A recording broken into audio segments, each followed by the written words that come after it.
Well, welcome to a new Harry's Garage, and today's car is the Rolls Royce Phantom, this newly introduced ultimate statement of luxury and Rolls Royceness. I'm very pleased to have it here in the garage. I spent a few days with it. It is an extraordinary car in so many ways. There's so many sort of layers to undo, but all this car is about is luxury and how it makes you feel and how it just encloses you in this cocoon of leather and just loveliness. Anyway, there's lots to talk about this car, so let's go and have a look at it in closer detail. This particular example is a homage to Sir Malcolm Campbell's Phantom that he bought in 1933. He was busy breaking land speed records and he was starting to use Rolls Royce engines, 36 litre, 2,300 horsepower engines to propel him. He did a run in Florida and he got to 270 miles an hour, I think it was, just amazing. And then commissioned this Rolls Royce Phantom in these colours, so this blue with a black roof, and when we get inside you'll see some blue leather. A very handsome car, well, imposing I think is the best word to describe the Rolls Royce Phantom. It is amazingly has presence, shall we say, and when I first saw it I thought, well, it just looks like same as the old one, but actually it's one of those cars, as soon as you put them side by side, there's a lot of differences. The first thing you notice is the sort of just how bluff it is at the front. It rises, it has this very powerful front end. It doesn't dip away and sort of streamlined. I'm not sure this car has actually ever seen a wind tunnel, but they tell me it has a CD factor of 0.33, which is quite low, quite impressive. But basically the radiator has gone into the body, the wings come out, and they don't have the radiator doesn't have this side to it anymore. And if you look at this, how the metal actually goes all the way down to here. If you look at a Ghost, it's sort of cut around here, but this is one beautiful panel, aluminium, this car, all around there, and it is enormous, this car. It sits on, this particular example, on 22-inch wheels. And when you put another car beside it, I put the Silver Shadow beside it just out of interest. It is extraordinary, the difference. It's 50 years of Rolls-Royce development, and it's a very visual statement, just as the Silver Shadow was back in the day. Go past the powerful front, the 22-inch wheels, and you have the raked windscreen, a very imposing roof line. This is actually the standard wheelbase one. It's an extended wheelbase as well, but this is the standard one. And then a big difference at the rear, it's a much more raked rear screen, and you come round to the back of the car. And this bit, I have to say, is very similar to the previous version. It's a bit like when you're trying to spot a new Fiat 500 to the old Fiat 500, the easy giveaway of the lights and this sort of square inside the rear lights. But yeah, very similar to the old one, but it was, there was no mistaking, it's a Rolls Royce Phantom. As you imagine a car like this, a quite enormous boot. You'll have no problem with space in this car if you're off on that European tour. Part of owning the Rolls Royce Phantom, or any Rolls really, is the theatre about the doors and the rear hinge and just the interior. Let's open it up. And there we have it, a mighty impressive interior on this car. I should add that the Phantom lists, if you go into your Rolls Royce showroom, starts at £360,000. This has a few options on it, and after twisting Rolls Royce's arm, I got them to admit this car in this spec is £468,000 worth of Rolls Royce Phantom. I'll show you this in more detail when we actually go out and drive, but I'm gonna get in the back first, just to give you a sense of what this car is all about from inside. First of all, you have the starlit headlining, which I'm a big fan of, having lived with it. I love the way you can really dim it down, and there's always this gentle light inside the car, as well as being very recognisable Rolls Royce, a real statement. And then the dash on this, they term it as the gallery, and the idea is you add your own artwork to it. This has a sort of perforated metal look to it under here, and it's all under one sheet of glass stretching between the air vents in between. And when you have a look at the dash in a moment, the round dials, they're on a separate screen, and you can pop the sort of navigation screen comes up in the middle there, and I've sort of made it disappear so you can see the dash. But what a statement that is. One cool function on the navigation is when you come to park, you have these amazing cameras on this car, and they see you all around you, and you have this bird's eye view. Well, I've sort of seen that before, but what I have never seen is this function, where if I press on here, and then I get a virtual sort of out-of-body look of my car, where it's parked, and I can see around me as though I'm walking around the car. How does that work? I'm not quite sure why I need it, but it's very, very cool. I have to show you the engine on this car. There it is, V12 again, as in the previous Phantom, but this time with two turbos, twin turbos, and 6.75 litre again. I thought it was exactly the same unit as in the Wraith and the Ghost, but no, those are slightly lower cc, about 200cc less, and this is a unique setup for the Phantom. And with 663 pounds-foot of torque, huge torque, 563 horsepower or thereabouts. A remarkable unit. Peak torque's like 1700 RPM, and this has given it a real injection of pace, this car. Previous Phantom, normally aspirated, it was quick, but nothing like as dynamic as this car. So I think that's all we need to see. Let's take it outside and let's go for a drive. Just before we set off, I just wanted to show you a couple of neat features on the door which I forgot to mention in the garage, and these doors are self-closing, so all I have to do to make them close, if I just press this button, look at that, it self-closes. Then at the rear you get obviously the infamous umbrella kept in the door. What you should know is when you're speccing one of these cars, obviously it's a blue umbrella, you can spec it to whatever colour you have on your car. And then like the front, if I just do this, it will close, which is very clever.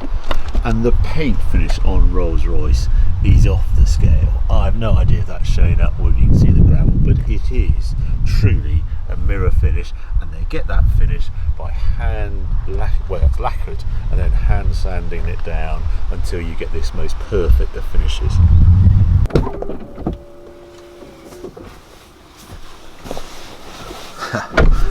First thing you have to remember when you get in and out of this car is not to leave the door all the way open. Like if you do that and you sit down, you suddenly realise, oh, I can't get to the door, but it's all right because there's also a button to close them on the inside, so you can do that. If anybody's used harnesses in a car and strapped themselves into a 4-point harness and then realised they left the door open, that's a very good thing to have. And then you're presented with "Welcome, Rolls Royce," and a picture of your car and the dash, so that the screen sort of comes up as you open the car, so it sort of wakes up. And what a sight it is. Sort of thin wheel, and it's got some controls on it here, and you've got a gear change, etc. there. To start it, I just press a button here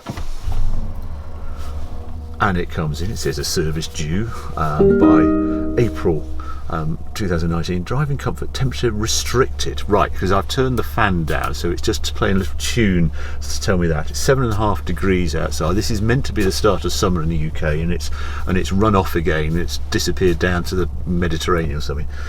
So it's a bit chilly outside. Very clear heads-up display comes up, and I just love the ambience, just this relaxing feel you get as soon as you start up. And to move off, I sort of little wand there, go into drive, locks, and off you go. And if first time you've ever driven this car or ever stepped in it, there's a hushness as you pull away, and there's effortlessness that soon comes very addictive, and it's the sort of way Rolls-Royce are today. They've sort of cracked it on the insulation and this waftiness and this cocoon. worth dropping the window every now and then and just seeing. It's almost like you've got bulletproof glass on this car. It's so thick. It's 2 layers, it's double glazed, and the plastic in the middle. Yeah, impressive. So I'm going to make my way out the village, and then first of all I'm going to drive it in 2 sort of separate areas, and I want to try it on my usual dynamic road, as I call it, and then I'm going to try it at a sort of city or on a longer stretch of road and see how it performs both things, because this car has to do everything in my book. So let's find out if it can. Just make my way out the village, and I've come this way because down here it's really quite narrow, and then there are some speed bumps, and it's just one of those things that all I read about this car is that it's just amazing, its ride. And I was speaking to the engineers, and I know they put a huge amount of effort into it, because they have a policy of using run flat tyres, and run flat tyres don't do anything for ride, especially on this car, which are 22-inch wheels. Rear tyres, were they 285 40 section? So yeah, Continental did a lot of work. Oh my lord, this is narrow, and this is a big car. Yes, I put my cameras back on, and they stay on at speed? Obviously not. They just come on for a little bit, and that's all you get. And they ended up adding foam to the tyres, to the sidewalls, as part of the scene, and part of it is this insulating to give it this sort of cosseting ride. These tyres are unique to this car, so that's the sort of effort they put into it. But here are the speed bumps, so let's see how it handles a speed bump. Yeah, not bad. Not bad. These are pretty angry speed bumps. They're long ones, but another go. Yeah, it's a bit of thump, but it took it okay, that one, I have to say. And another one. Yeah, there's a bit of movement, isn't there? It's like a low spring rate. It's obviously, they recognise, apparently there's 2 cameras that look ahead and spot things. I guess they would have spotted the speed bumps, and they just put the damping at the lowest rate, and the spring rate low as well. I wouldn't say it was extraordinary, but it did swallow them. You know, I didn't really have to slow down for them. And off we go. Now let's see what it can do on a bit more challenging bit of road. I have to say, it's got a, I don't know if you can hear that, there's a bit of a snarl from this engine, completely different to the previous generation of Phantom. Those twin turbos give it proper performance. Very grateful for Autocar, because they figured a Phantom quite recently and achieved the astonishing speed of 11.8 seconds to 100 miles an hour. That was so far ahead of previous version of Phantom, and that's getting rapid for a 2.5 ton limo that's nearly 6 meters long. I want to make more of the performance. I just press low on the gearbox, and then it just cuts out the higher gears, and it just is in a lower gear than it would normally be. And it's a job to keep it at the speed limit, I have to say, in this mode. Steering's light. I have to say it's pretty feel free, the steering on it. Weirdly, the heads up annoys me, because I don't know if it's just higher and whether I can move it. There's so many menus on this, but at the moment it's right where I want to look out the windscreen. So normally they're slightly lower, so where you want to look, they just sit below that, but this one seems to sit right bang where I want to be looking out. And let's see what it can do around here. A bit of a test, but it's slightly soggy pedal brakes, not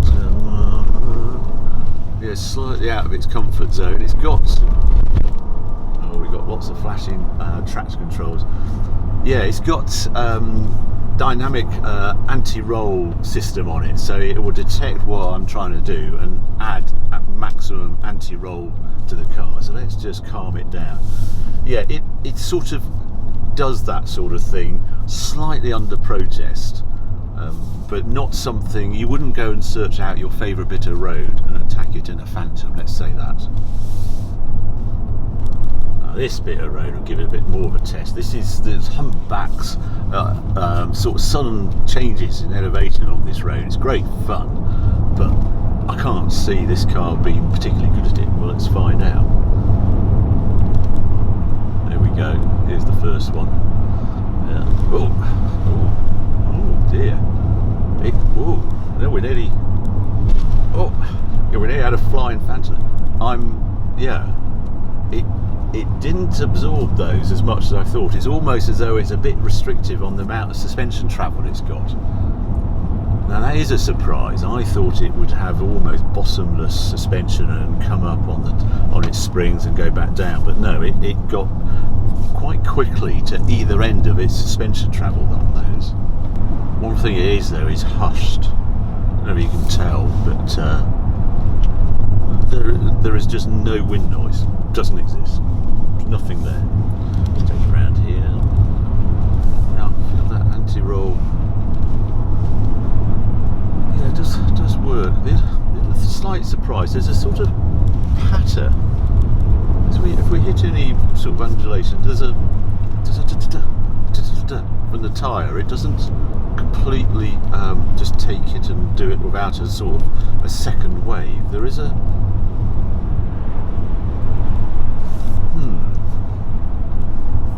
yes, it does ride well, but I would qualify that. I think it's the best riding car I've ever had on air springs and 22-inch rims. But I know my my Silver Shadow down here is amazing, and has gazillions of other things that has lots of wind noise, has a lot of rattles. I can hear the suspension working, but the actual ride is better than this. But this is the best riding car I've ever been in on air springs. I'll give it that. Yeah, you might sense it there. There's a shimmy. There's a strange shimmy. I would expect the car like this to absorb that. But then again, I keep finding myself just going over the speed limit. It can munch miles, this thing. Right, well, there we go. There's a test on dynamic roads. Next, I want to try it on a more typical for this car, sort of dual carriage, open space, and just see what it's like there. One thing I thought about when we're just on that bit of road, this is the first Rolls Royce Phantom with four-wheel steer. It just does a little bit at the back, and as you probably know, four-wheel steers, they do quite a lot at low speeds when you're manoeuvring, and then sort of above about 60 miles an hour they turn the other way, and it just makes it that little bit more nimble. And that's, I have to say, you sense that, yeah, you know it, your brain says it's 2.5 tons of limo, but you can chuck it around. It was interesting, wife of the chase car says, cool, that car's quite quick, and yet I think because it's so quiet and there's no real sense of speed, you don't realise quite how quick you're going, which is a bit naughty, isn't it, really? Especially if you've got, oh, there we go, there's a roundabout, just going onto a dual carriageway now. But there is a snarl. I mean, it is muted, but there is a definite snarl there. And yeah, there we are, dual carriageway now, more of its natural gait. Just, as I say, it's a wonderful car to do a journey in. Just now, something that did him, I say, I've been lucky enough to use this car for a few days. I'm going to set put the cruise on, and it's got the distance and the radar and all that sort of clever stuff. But the buttons are quite confusing, especially at night, because you see set and on, off and reset, and they're all nice and lit at night, but you don't press those, you press a button beside where it's lit up. Well, that's a bit odd, but if I want to put the speed up and down, I press the buttons that are lit up, so it's a bit confusing, all that. Yeah, there's a lot going on the wheel, and you do have to learn it, but I just find it odd that some buttons are lit up that you press and some of them are just beside where it's lit up. Odd, but anyway, minor, first world problem. Has the radar cruise, we're just coming into a 50 zone here just because there's some roadworks, and it does very good on the braking, as you'd imagine. It's a really sophisticated cruise radar control and auto braking as well. Seating position is good. The seats, we had that Wraith that we were very lucky to go to Villa d'Este, that black badge. The seats are definitely better in this this car. It has quite an aggressive massage function as well, but they elongate. They have more settings. I actually bring myself up higher than I would normally sit in the car, just because there's this expansive bonnet, and just want to, if you want to see the corners, which are helpfully on this car painted in a lighter blue, where you have to elevate the seat, otherwise it's just nothing there. Just the vastness of this car is quite remarkable. It's amazing. We're cruising along at speed limit 70. We are using, well, according to the power gauge, we're using about, we have in reserve about 96%. So we're hardly using engine capability at all at this sort of speed. There's a trip computer which is quite interesting. It's done 2,600 miles on this thing, on this last trip, and I see the average MPG is 19.2 MPG. I would suggest that's pretty good. The average speed is 40 miles an hour.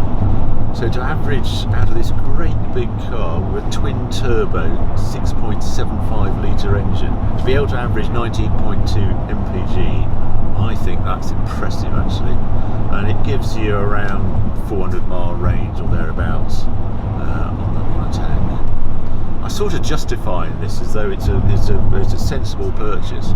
It's not really a sensible purchase. It's just a car to be enjoyed, but it's quite nice that if should you have to justify it to your bank manager, well, you sort of could. Oh yeah, it's 19 to the gallon or something like that. But it's very comfortable at this speed. Again, I can just hear a little bit of tyre noise, but that's it. No wind at all. And I love the controls, the ventilation controls on it, with their fan speeds of soft, medium, high and max, and these wheels. There's no digital readout in a Rolls like this. Something that was a bit odd when you're on dual carriageway and just doing 70 miles an hour is that you never quite settles in a straight line. You just find yourself nudging the steering. It doesn't lock on to going straight ahead, which is a bit odd. I would expect it to, to have no problem, be very relaxing at speed, but no, you're just nudging it like this. But I suppose that's all part of this electric power steering. It's very light at very low speeds. Around town it's extraordinarily light. There's just an ambulance coming.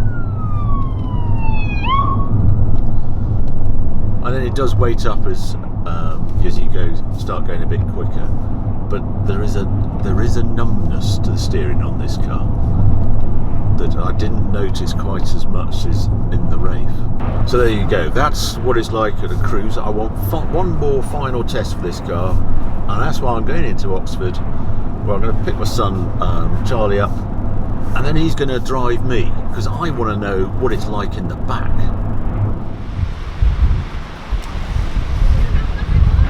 I have to say, rear hinge doors do work very well, especially when they're powered like that. Now there's quite a lot of room in here, as you can see. I mean, I've just been sat there. There's plenty of space, and this isn't even the long wheelbase one. Nice little sort of grab handle there. If I was sitting the other side, I don't know if you can just see down here. I press, I think it's that control there, that one there, and then look at the seat in front of you. I can then move that seat away, which is really quite clever. So you can make yourself even more space just by doing that by one of the controls. Then down here, it's quite nice when you're sitting in the back of a car like this, is to be able to put the seat, your feet up, so that there's a little thing there that then elevates where your feet are. Very nice. So there we go. All we need now is a driver. We have a driver. At last. Obviously there's a few toys back here. Their access via this controller in here that looks very similar to the one in the front, and there's a left and a right, and if I press the right down here, the picnic table comes out and a screen magically comes out of the seat, and I can do things on it. If I had my phone plugged in, I can do navigation. I can Look at the map. There we are, in the centre of Oxford. If I zoom in, all green roads. Very unusual in Oxford to see that. Well, there we are, all round the other side. So I can have media on. I think that will... Ooh, I can watch TV. And I can really watch the TV because it won't go off. So there's another advantage of sitting in the back of this car. Other things, you've got these buttons in the roof. If I press this one, I get a reading light, but I also get more stars. They go to the full noise on there. This is obviously just the centre light, and you can have it really bright if you want on that one. Put that one down. And in here I have a mirror with lights for that final finishing touches just before you get out. This is actually the sensible version. If you just have a look at this centre console, this one on this car lifts up, and it actually has 3 seat belts in the back. This is normally you decide whether you're going to have 2 fixed seats and a fixed centre console, and then you end up with a further fridge in there, or this one, which is sort of more useful. If you've got more mates, you have this version. Okay, how do you summarise this car then? It's great to be able to experience it in all its modes, from, you know, rural roads, dual carriageways, and now in the centre of Oxford. The plus size of it is it just makes an impression. When you see this car on the outside, there's no mistaking it for any other car. It has presence by the skip load, and I suppose that's what you want from this car. So I like the design. My only question mark on that is it moved on far enough from the previous Phantom. Those who know, the aficionados, will instantly recognise it as the new car. Then on the rural roads, it wasn't the most dynamic. Well, there's no surprises there. That isn't its zone. That's not what it's being developed. It can do it, and it carries a surprising amount of speed, but it's not its habitat really. But then doing the bigger distances, it really worked very well. I could cover an enormous distance. It's stress-free driving this until you come to park it, I suppose, and then you've got to find out where you're going to put it. But you'll probably have that pre-planned if you're in the market for such a car as this. Back here, I can't get over how much space I've got in here, even though this is the standard version. I love how the media works. I love how big the screens are as well, and the individual controls for heat and ventilation and everything. I think it's superbly thought out. I also like, there seems to be good visibility. I'm not feeling enclosed here. I've got quite deep windows. I can see out. I can see my gallery, etc. And so, this is a really nice place to be. Things I didn't quite like about it, I thought it would ride slightly better than it did from all the talk. It is a good riding car, but could they have done more if they hadn't gone for the 22-inch wheels and this 40 profile tyres? Does that compromise it? It just feels like it. I'd like to try one on 21-inch tyres to see what that's like. And also the price, how does it jack up? How does this car go from 360,000 to 468 in the spec you see it here? And I did ask one guy at Rolls Royce what was the most expensive one they'd done so far, and he hinted it was well over $1 million, fully spec'd. In fact, it was nearer to 2 million than 1 million. Extraordinary, the type of customers this car appeals to.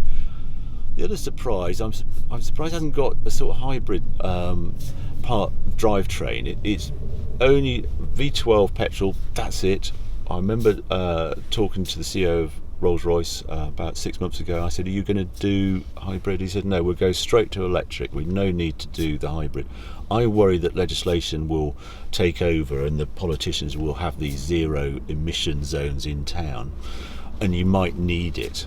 Don't know the type of where this car's going to be used. It's going to be city centres. It's going to be ferrying people about. I'm surprised it hasn't got an electric element. And the other thing, I just keep thinking about it, is the Cullinan is coming in about, you'll see it in a few weeks' time. how's that going to impact the market for this car? Because this car is always all about making an impression, and it is the new SUV that Rolls-Royce don't say isn't an SUV. Is that going to make a big an impression? We won't know until it comes out, but for now, this is the ultimate Rolls-Royce. It feels the pinnacle of Rolls-Royce. If you want to drive, I would still choose the Wraith. It has better steering and it's more dynamic and it's more enjoyable for the front seat. If you want to sit here occasionally, then you go for the Phantom, and it's a superb car, and it's been a real pleasure to have it for the last few days. So there you go, that's the Rolls Royce Phantom. I hope you enjoyed the video. If you have, keep watching, keep subscribing. More videos coming along very soon.